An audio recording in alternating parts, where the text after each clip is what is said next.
You're listening to Flaunt. Find your sparkle and create a life you love. After infidelity or betrayal, have you been betrayed by life, your body, or someone that you love? You're not alone. No matter what you've been through, Naked Self-Worth helps you regain confidence, joy, and enthusiasm so you can create a life you love and flourish. Tune in weekly and learn how.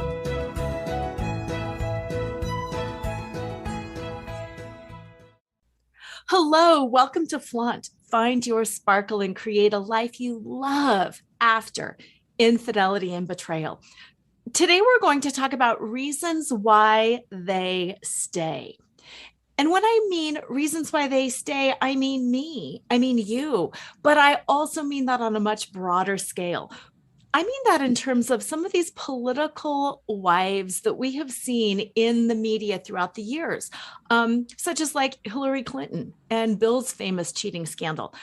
There's a wide variety of reasons why people stay and also why they leave. But today, my guest is Anne Michaud. She is a veteran political journalist and the author of the book, Why They Stay: Sex, Scandals, Deals, and Hidden Agendas of 8 Political Wives. And while I am fully aware that you are probably not a political wife, you are also a human, a wife, a partner, somebody who has decided to stay. And we're going to take a deep dive into all of those reasons today. So with that, welcome to the show, Anne. It's such a privilege and an honor to have you here. Thank you so much, Laura. Okay, let's start with your book. Why did you decide to write a book like this? It's such an interesting topic. Well, I had been a reporter for a number of years and had written about a number of the men who I covered in the book, Bill Clinton, Eliot Spitzer, Anthony Weiner. I guess the latter two are not quite as familiar outside of New York, but Spitzer was a governor here and Anthony Weiner was a congressman, and then he ran for mayor of New York City. And I thought that the coverage was very one-sided. We would write about the men, but the women were like props in the coverage. And I thought, I'm a woman, and I know that I'm not a prop, and I'm a complex individual with a history and my own thoughts, and so I wanted to bring the women to the forefront and just profile what life was like for them. Oh, I really appreciate how you say women as props, because isn't that the truth? So often we are relegated to being a prop. And even though, yes, the man is the actor, in terms of they took the action to cheat, to move into the infidelity, the woman also has a brain. She also has a heart. She is not, as you said in some of your information that I reviewed earlier, she's not a powerless pawn. And that really struck me. And I'd like to hear more about that. You said the women who stay are not powerless pawns. They are shrewder than you'd expect. Talk more about that. Well, I think you see, when you see how the women handle these scandals of their husbands, that they're getting some advice from political consultants. And they're also sometimes taking it, sometimes making their own way.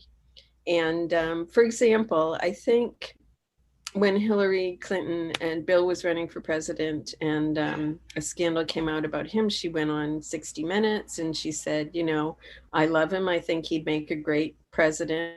But if you don't, then don't vote for him. So I think what Hillary did, confronting that directly, set the stage for a lot of future women.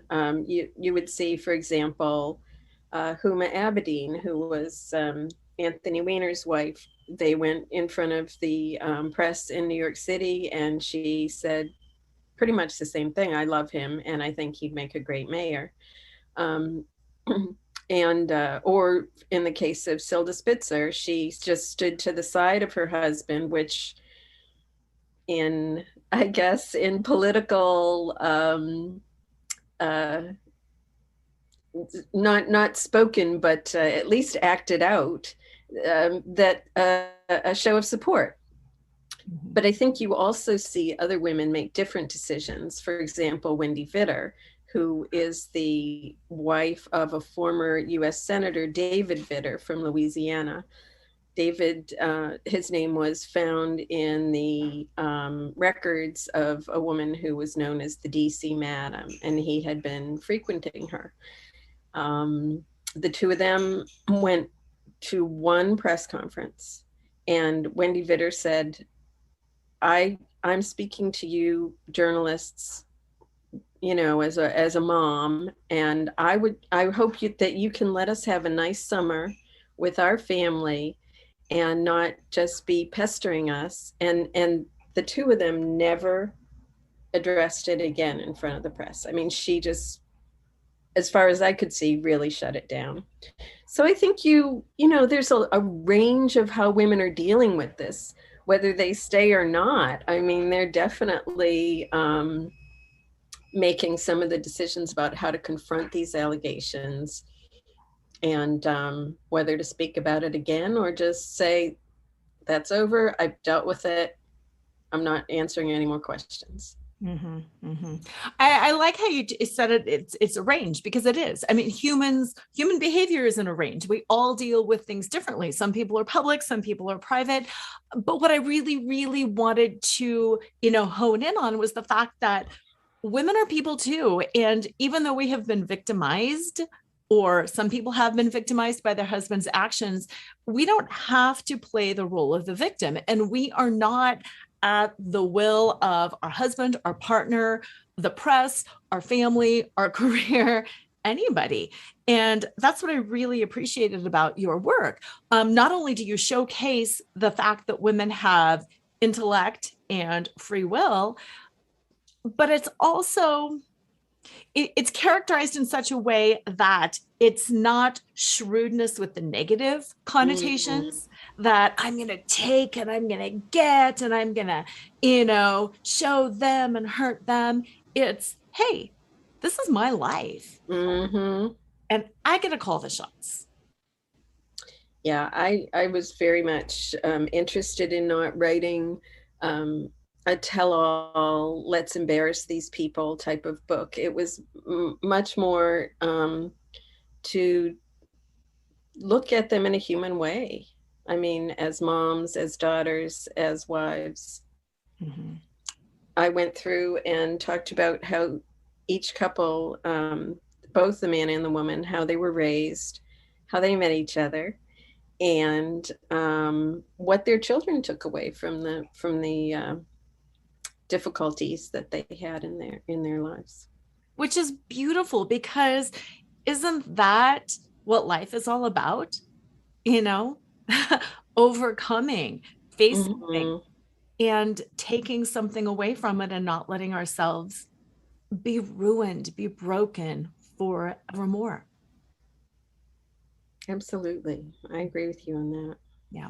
So you said you weren't interested in writing a tell-all. What is the fine line between not writing a tell-all, yet telling it all and retaining that human piece? Well, that's a good question. And I think it sort of goes to what you were saying about shrewd being a negative.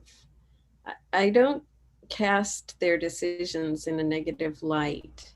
I think it's just a matter of making sure that you stick to the facts. And I did an enormous amount of research for this book. I read 400 books, articles, original documents, did interviews, and so stick to the facts is one big thing for me. If you have something that you've heard that might be juicy, I don't include that if I can't prove it. And if I, footnote it. So And I just think that, just coming at it with humanity in a way that, because I'm a woman, I can recognize how you could make, certain decisions, and how you could say, oh, for example, Eleanor Roosevelt said at one point, when she first found out about her husband's cheating, that she wanted to stay for her children. They had 5 children. And later in her life, when her children were getting married, she was giving some advice to her daughter, Anna. And she said, I wouldn't stay in a loveless marriage. So she changed her mind over time. And I just think, recognizing that humans do that, and most of us are acting on trying to be a good person. Such power in what you said, changing your mind over time. That is okay. We can choose to stay, we can choose to leave, we can choose careers, we can choose so many different things, and we are not stuck with it forever. Absolutely. Yeah. Also, the complexities of human relationships, staying for the children, staying for, I hate to say staying for the power, because again, that has a negative connotation. But, when you talk about Hillary staying and Melania staying for, the political dream, and Hillary for the political connections, if you will. Again, it's got that negative spin, but it's not. Hillary was entitled to this position as the first, female candidate for president on her own merits. However, she could have destroyed that with a different decision around her marriage. I think that's true. Yeah. I think what I found in the women I researched was that they had some common motivations. And one is that they were raised with this sort of very traditional view of marriage and a man's place in the world, being maybe primary in the relationship. They cared for the emotional health of their family. They cared about security, and they wanted to create a legacy for themselves and for their children. That's not too different, maybe, from a lot of couples. But I also found that generally the women had an idea of something patriotic that they wanted to do for their country. For example, you find Hillary and Bill, I think I've read that they called their life together the journey from the start, and that they had a vision of, reforms that they wanted to see happen. I think that's pretty cool that you feel like you could change the world. Yeah. I also found a really beautiful passage by Elizabeth Edwards, who was married to John Edwards, who was a presidential candidate and a senator from North Carolina. And she wrote that when she found out about his cheating, that she worked even harder on the causes that they had been working on together. One of which was poverty issues, and she wrote, "This was the glue that held it together for me after I learned about him cheating. Were these causes and ideas that we had shared together still meant so much to me." And I think that that's a real element in these political marriages that you don't necessarily find in a private couple. I agree. I agree. And as you were saying that, I was thinking, it's interesting because these common motivations that you found are probably true in the non-political relationships that stay together as well. Whether people are adopting a group of children together, and fighting to reform something else, or just working together at their community church. I do think that that idea of this is our shared vision and this is our shared journey and this is a bump in the road, but this is greater than me. We do need to adopt kids out of the foster care system. We do need to provide food for our local food pantry. Whatever it is, I think that's really an important element. I also wanted to talk a little bit more. You talk about one of the commonalities was that these women cared for the emotional health of their family, the security, and wanted to create a legacy for themselves and their kids. I found that beautiful and interesting, and I'd like to hear more about what you learned around that. Well, I think that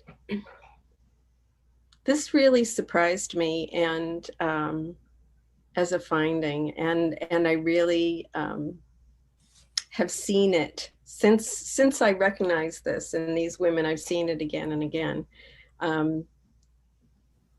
Maybe just one story will help tell it. When John Kennedy was killed, his two children were really young and didn't really get a chance to know their father in a way. And I think at the time the coverage was, Jack was only president for less than one term. His legacy is not going to be that significant.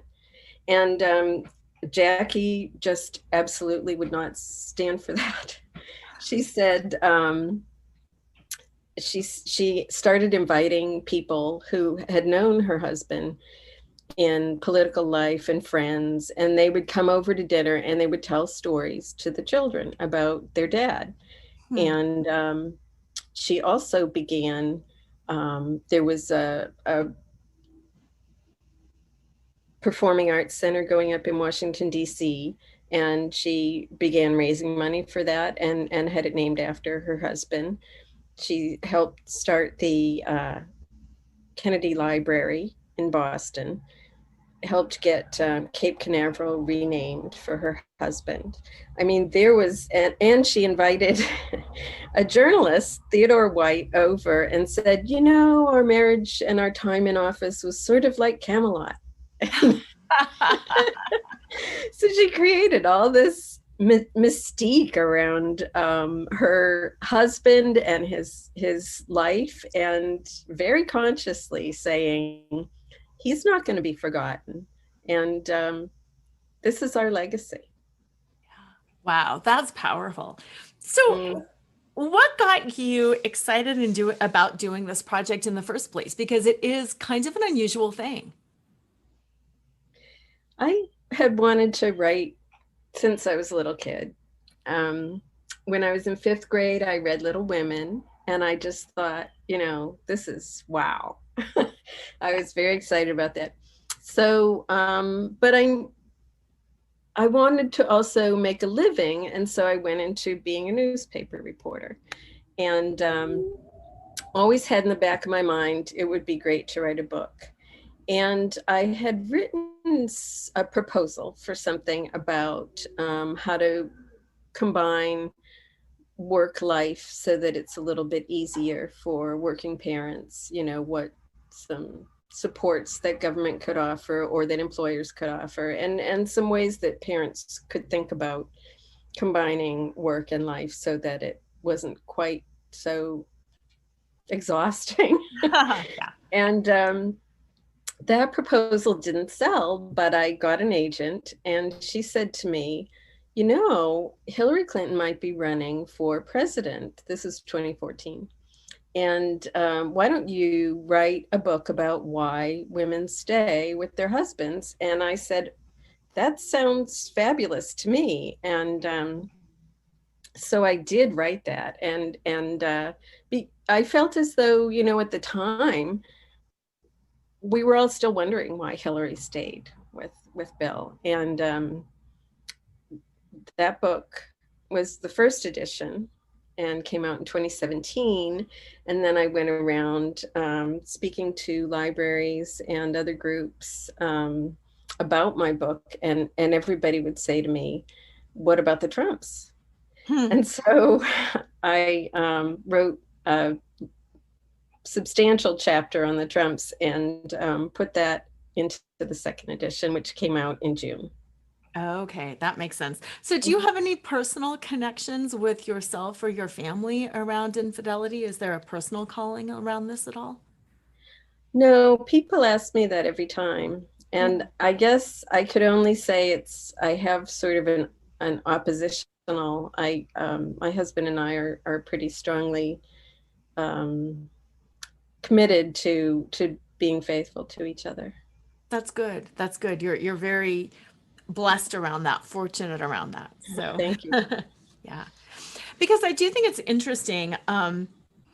When you say people are very interested at first around Hillary, that was the question that came up. And I know for myself as well, that was something that came up. Oh my gosh, why would she stay? Why would she stay? And in my own life, it's been interesting, the gap between what I thought I would do if I was ever in this situation and what I think other people should do when they're in this situation.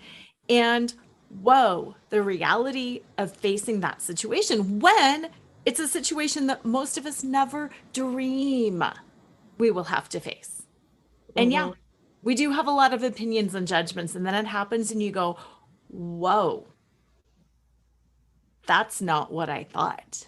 Right. When you're in it, I think that and I'm not saying about this particular situation, but in other situations where I found myself and I had been outside judging, and then all of a sudden it happened to me, and I was like, oh, I'm going to make a very different decision than I thought I would be. Yeah, exactly. Just because there's so many complexities and layers. And I will wrap up the first half of the show by saying this. One of the things that really drove me, and I'd like to, for the second half of the show, have you go through some of the couples and see if this is a similarity that you found. But one of the things that drove me was, you have hurt me by doing this. You took away my expectations. You took away my trust. You took away everything. And you are not going to take away anything else, including my future, my legacy, and anything that I have worked so hard to create. So we're going to take a quick break. And when we come back, I'd like to have you go through some of the couples profiled in your book, and talk a little bit more about some of the wonderful, juicy, yet not juicy details. So we will be right back. Do you feel betrayed by life, your body, or by someone that you love? You are not alone, and you are not weak or overly emotional for feeling the way that you do. Betrayal is one of the most overwhelmingly painful experiences to navigate because it strikes at the core of who you are and what you are worth. No matter how gutted you feel, there is hope. You can flourish, not in spite of your experience, but because of it. I know. After 23 years of marriage, my world was shattered when I found out that my husband had been cheating on me with 5 different women for 15 years. I lost everything that day, my identity, my worth, and the future I had worked so hard to create. While it was a long and arduous journey back to myself, today I know who I am, what I want, and I am happier and more confident than I ever was before. I've got what I call naked self-worth, which is the ability to see, know, and love yourself for who you are, not for what you accomplish or for who you are in relation to others. No matter what has shattered your heart, if you're ready to get clear on who you are, what you want, and to learn how good life really can be, then Life Choreography is for you. Even if you feel too old or are too busy because you have kids at home and you're in charge of everything.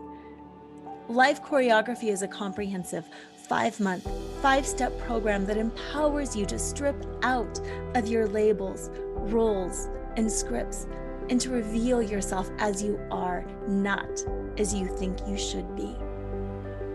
To learn more, go to nakedselfworth.com and download your free guide that shows you how to untangle yourself from the past, reclaim your sexy, and start re-choreographing life on your own terms so you can love and be loved for exactly who you most authentically are. And we are back with Anne Michaud talking about why they stay and her book outlining the stories of several different political wives and the reasons why they chose to stay even after their husband's affair or sex scandals. So welcome back. I'd like to spend this half of the show going through some of the couples that you profiled and just learning a little bit more about their situation and, in particular, the motivations of the women and the reasons why they stayed. So, what was your favorite or most surprising couple that you profiled in your book? Well, I would say I found Huma Abedin and Anthony Weiner pretty surprising. Ooh, why? I knew Anthony a little bit. I'd met him a few times, and I was surprised that he was as self-destructive as he was. He just, he had the first tweet that he sent out of himself in his undershorts, and, sent it to all his Twitter followers instead of just the one woman he was supposed to be sexting with. Then he quit Congress and ran for mayor of New York City a couple of years later, and now they have a young son. And there were some indications that they were prepared that there were going to be more sexting episodes coming out, even as he was running for mayor. And you can see them kind of. There was a documentary called Wiener that a film crew went around and followed them, and you can see them sort of strategizing. Okay, well, we knew this was going to happen, so now how are we going to explain this? And I was just that takes my breath away. I mean, I'm like, really? You knew you were walking into this. Now, Huma was a top aide to Hillary Clinton. I think she still is. And she said some advice she got from Hillary was, don't ever let anybody else tell you what to do in your relationship. Yeah. And so, okay, there we get a little bit of insight into how Hillary was making her decisions. And I think it's probably fair to not let anybody else tell you what to do. And, then there's the rest of us who want to speculate on what other people should do. It isn't that human nature. Okay, you mentioned his self-destructive nature, and earlier during the first part of the show, you said that you go into some of the backgrounds of these people. I'm not saying categorically that anybody who has a bad childhood will end up being a cheater, or, conversely, that anybody who has a happy, healthy childhood won't be. But were you able to find some common denominators in the backgrounds of the men and maybe some of the reasons why they were self-destructive or why they would cheat? I think most of them had this sense of entitlement, that they felt as though a man was entitled to have big ambitions, to be supported in those ambitions, and to sometimes step outside the marriage. I mean, I think you look at, for sex, you look at the Kennedys, for example, both of their dads were cheaters, and flagrant cheaters. I mean, they didn't hide it. And so I think they thought this was a man's prerogative to just go ahead and sleep with whoever they wanted to. Yeah. Sad. And it is sad, but that brings up something else too. You know, the Kennedys, the Roosevelts, I feel like in times past, it was more accepted or even expected for Mm. men to cheat, especially powerful men. Mhm. Whereas by today's standards, we're much more open and we're much more clear about the fact that this is not okay.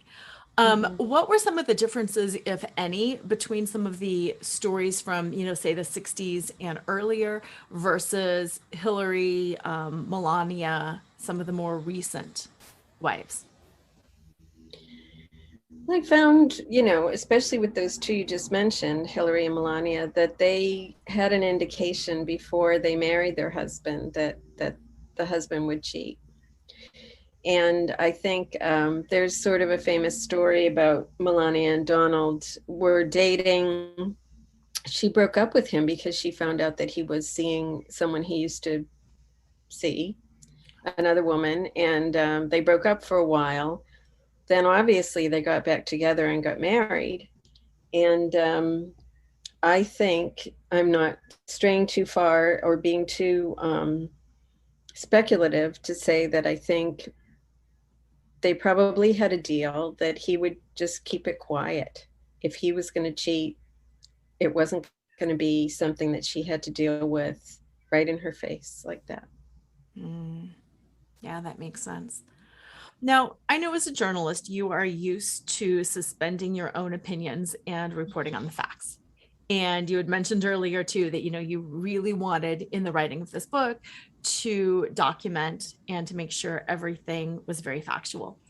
That said, did you find yourself having any particular emotions come up one way or the other when you were looking at these stories? Yeah, I think, I covered Elliot Spitzer's election to governor of New York, and he was attorney general before that. And I knew a lot of the people who were in his administration and how excited they were to see him get elected. They believed in his policies. And I felt really disappointed on their behalf. They had to leave, or they may have stayed on with the David Patterson, who had been lieutenant governor. But it wasn't the same sense of mission. And here we're going to change the world. And I felt really sad for that. And also happy when his wife Zelda eventually left. I mean, she stayed with him for, I think, 6 years, long enough so that he had another shot at running for office, which was the controller of New York City. But when he lost that position, they split up. He lost the election in the primary, and after that, they went their separate ways. And she's done a lot of fundraising for women candidates. She's, got her own position. Last I checked, at an investment banking firm run by women, and I just feel as though she kind of stood up for herself in that sense, and that made me feel excited for her and for their three daughters. Nice, nice, nice, nice. And then what about your opinion, I guess you would call it, around the stigma and shame around infidelity? Has that changed at all after researching and writing this book? I guess I think it's a lot more common than I would have believed when I grew up. Um, I don't think it's something that has to ruin a marriage, destroy a marriage. I think it depends on the two people in, or more people, I don't know. If they're, if the other person is still, the person you cheated with is still involved. I think, people can work these things out for themselves. And I just think that when you're a member of a political couple where you've been elected to office, that it has a different dimension, that you have a sense of public trust, and that it's not just between you and your partner anymore. Oh my gosh, so true. So true. What about the women that these men cheated with? Did you do any research around that, or do you have any thoughts or opinions around them and their motivation? And the reason I ask that, it's kind of a loaded question. It's so easy, I think, to hate the other woman. I mean, I know from my experience too, obviously I wanted to blame them. I wanted to hate them. I wanted to, talk about how horrible they are. And I still do. And at the same time, I realize I'm in a shared sisterhood, with women. I am a woman, and I want to support all women, even when women make choices like that. And the whole Madonna whore complex is a thing. And I don't think women are exclusively good or bad. And there's just a lot of complexity around that. So I was just curious, your thoughts, what you learned, if you delved into the other woman at all.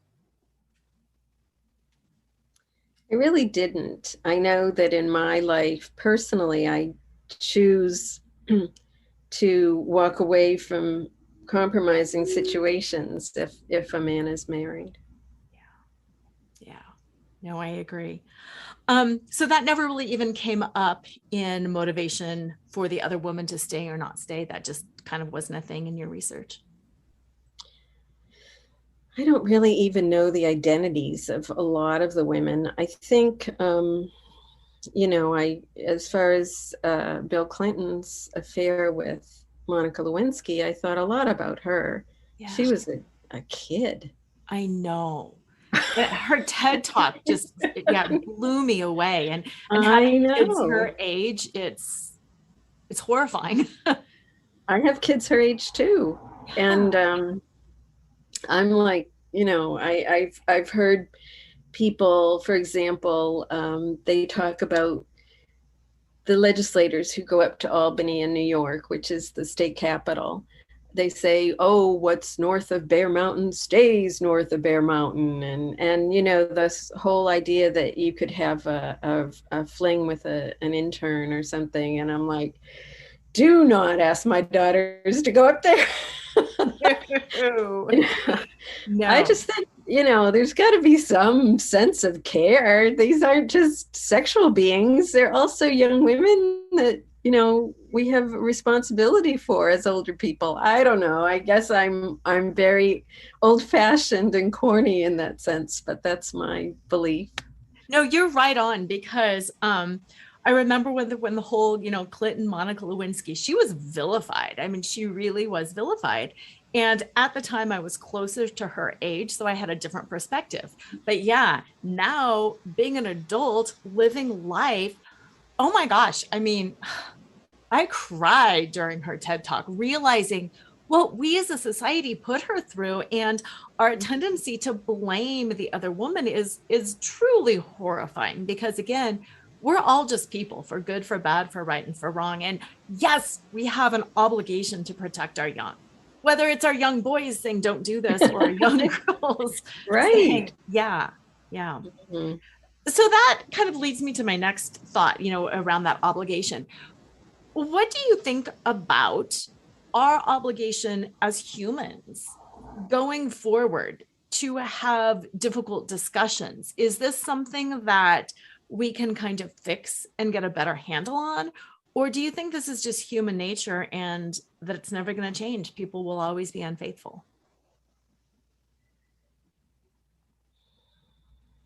I think there are two parts to that question. I think for political leaders, I think that we have to decide, maybe as a nation, I don't know, as voters, do we trust somebody who will cheat on their partner?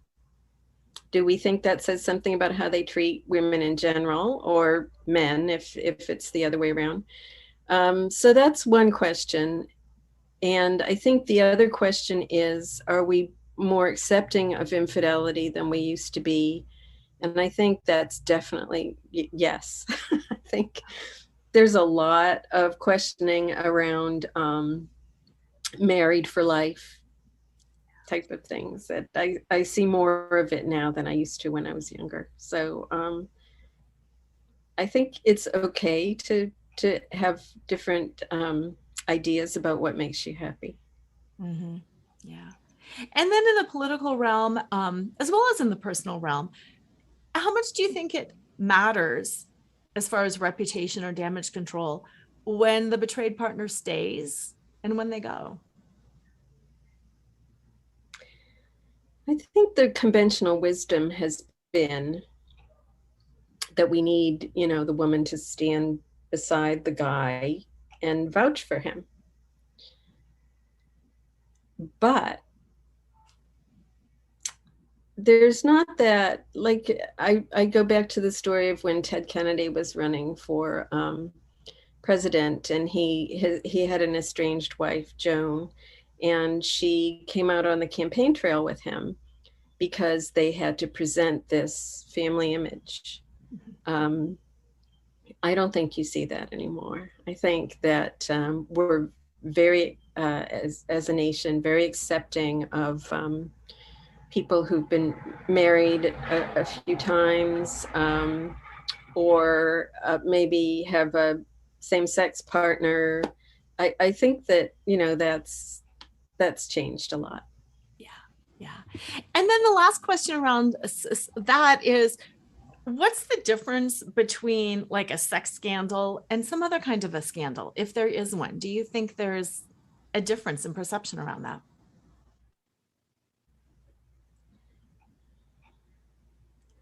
I think people feel as though a sex scandal, they see it a little differently, especially, I was going to say especially men, but that's a real generalization. Okay. I think that a sex scandal can be seen as a momentary lapse in judgment. Whereas, if you're stealing or trading your vote for personal gain, I think across the board, all of those things go to whether you have a good character. But I think there's a little bit more of forgiveness for the sex, because people realize what a strong drive that is in humans. Ooh, that's a good answer. I hadn't thought of it that way. And it actually got me thinking too, like when you were talking about character and like that, the title of your book is The Hidden Agenda of These Political Wives. And that what you said just kind of made me think, it's not really the wives' hidden agenda. It's just that now the agenda that they had all along kind of has to come forward because, does that make sense? I think so. I said hidden agenda to try to intrigue people a little bit, because I felt as though there isn't like, it's not all plain on its face. Yeah. But I think you see many of these women, they sort of, it's a catalyst for them to do something else, or to invest in, for example, Hillary running for her own seat as a US Senator and pursuing being Secretary of State and then running for president. Eleanor Roosevelt writing a 6-day-a-week newspaper column and becoming a representative, one of the first representatives to the UN, and helping to write the Declaration of Human Rights. Just amazing things that these women do after the infidelity. Yes. And I don't know if it just sort of makes them angry and they say, to heck with this, I'm gonna do my thing. That could be. Or maybe it gives them more leverage in the marriage. I've heard that people speculate that a lot, that now she's able to say, look, you did this thing, you messed it up for us. And now I'm going to take my turn to set the agenda. Yeah. Oh, absolutely. Absolutely.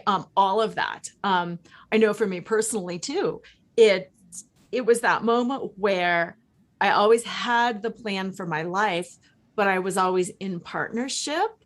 So my agenda wasn't as important.